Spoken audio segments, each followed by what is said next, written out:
महाराष्ट्राला फार मोठी ऐतिहासिक परंपरा लाभलेली आहे.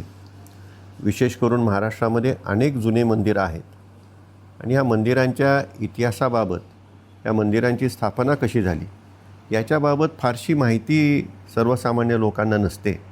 परंतु ह्या ठिकाणी श्री संकेत कोयटे यांनी अनुभूती शोच्या माध्यमातून अशा महाराष्ट्रातल्या अनेक मंदिरांची, अनेक तीर्थक्षेत्र, अनेक ठिकाणी ज्या ठिकाणी आपल्या थोर संतांनी विशेष अशा प्रकारचं काहीतरी त्या ठिकाणी केलेलं आहे, अशा सर्वाची माहिती त्यांनी एकत्रित केलेली आहे आणि त्या भागामध्ये त्या मंदिराची विशेष अशी माहिती त्या अनुभूती शोच्या माध्यमातून सर्वांना देण्याचा त्यांचा प्रयत्न आहे. तो अत्यंत कौतुकास्पद आहे.